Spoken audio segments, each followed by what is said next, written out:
Now, concerns over electronic waste. NewsHour correspondent Fred DeSam Lazaro of Twin Cities Public Television has our report from India.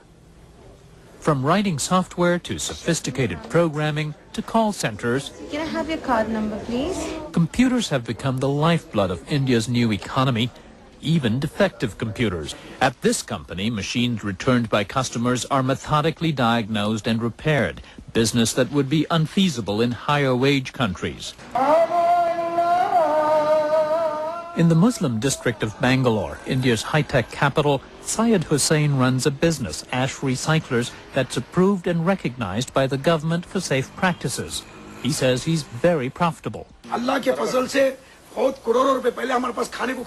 We didn't have food to eat before, he says. Now, with God's graces, I'm worth crores, the Indian equivalent of millionaires. The scientist Sahib he speaks about is Srinivas Shetty. It's an unlikely partnership of an eccentric, well-to-do Hindu engineer and a Muslim junk dealer.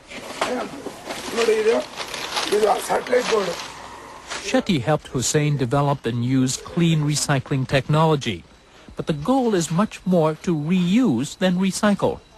Computers may get obsolete quickly in Bangalore's IT companies, he says, but for most others, there's solid demand for used or repaired machines. So much of what would otherwise become electronic waste has now been carefully stocked in an inventory of spare parts. See, these are the boards which are as good as new. And it's entirely usable? Yeah, entirely reusable. Elsewhere in the building, cathode ray tubes, laden with toxic components, are rebuilt instead of crushed. Many are turned into television sets, sold far more cheaply than new ones to rural customers who could not otherwise afford them. How long can you recycle a tube like this?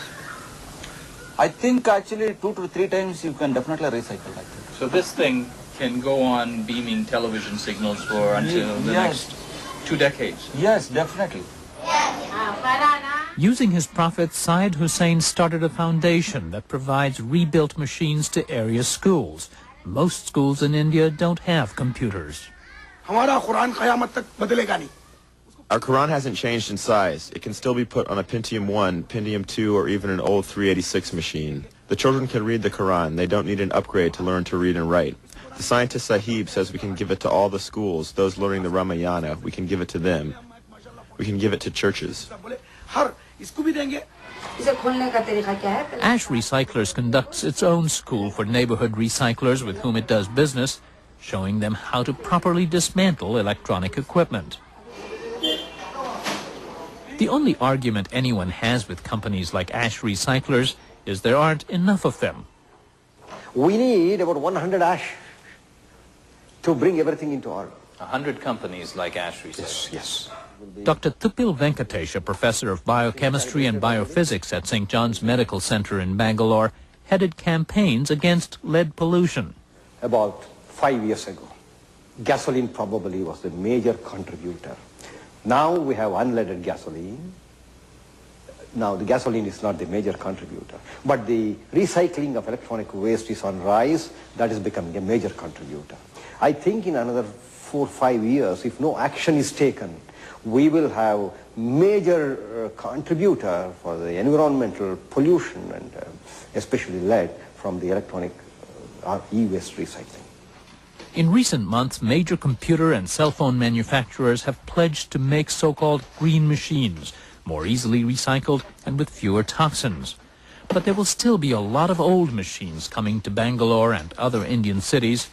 And for people in rich countries who are asked to donate their old computers, Dr. Venkatesh has a plea. My sincere request to people from the developed world like US, please do not donate any electronic goods to developing world. Don't send your old computers Please don't send. to charity. No charity. By this kind of charity, you are killing the children. Please don't do that.